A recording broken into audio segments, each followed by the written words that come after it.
So I gave up alcohol for a year, and and why that kind of relates to food, it's very different, right? Because we use it to numb out and things like that.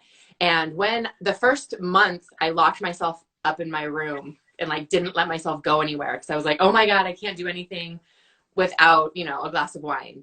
And then I decided to brave it and go out. And I went to a happy hour, which normally I would have, their spicy margarita. And what I really started to notice was so much of my drinking was a habit. I didn't sit down and be like, okay, what do I have to do tomorrow? Do I even want this glass of wine right now? Do I want this margarita right now? It was just, I went to this restaurant and I ordered their tuna tartare and I got a glass of their Malbec. Like, it's just what I did. And without any thought, it was just like automatic. Or it's 5 p.m.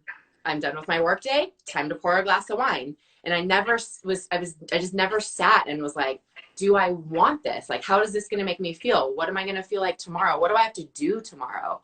And so the beginning of that sober journey was very eye-opening because I was like, I don't need it at all. It was just a habit. I just never thought about it. And I think it's the same thing with food. It's like, oh, I'm uncomfortable right now. I'm going to, scarf something down, or I'm bored right now, so I'm going to scroll through social media. And it's like, we're so uncomfortable being uncomfortable that we don't ever sit with ourselves and realize what we're doing. We're so on autopilot. And I think when I finally, sat with myself and was like, why am I doing this? What? And it's like, I don't even know. I'm not. It's just because I always have. So I think it's important for us to really check ourselves, with everything, social media, relationships. We can consume our relationships too, right? Like overconsume our relationships, and just sit with ourselves and be like, why are we doing these things? Like, really take inventory. And yeah. So Yeah. And I love yeah. you mentioned so many important things: choice, Mm-hmm. habit, Mm-hmm.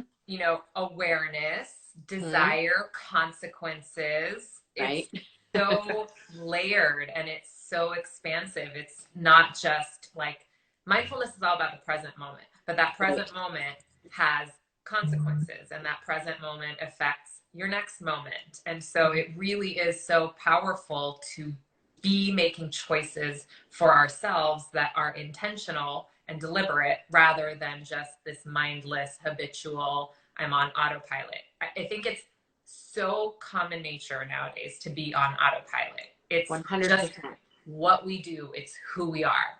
And Mm-hmm. so we have to, even for a minute, it could literally be a 60-second out of your day, just drop in and check in with yourself. Yeah, exactly. Exactly. It's so Totally. funny. I've been using the analogy of like when we were in elementary school, we Yeah. learned stop, drop, and roll. Uh-huh. If there's a fire or something, stop, I drop, love and that. roll. Luckily, it Totally. never We had need to to do that happen. like 6 times a day. Right? So I like to do the whole like stop, drop in, and Ooh. roll with like Oh my what's God, I happening love for you. this. Right? Stop, drop in, and roll. It's like rolling with the homies. Exactly. Oh, it's so nice to have those generational moments. Yeah. I'm so stealing that. I love, love, love Yeah. that.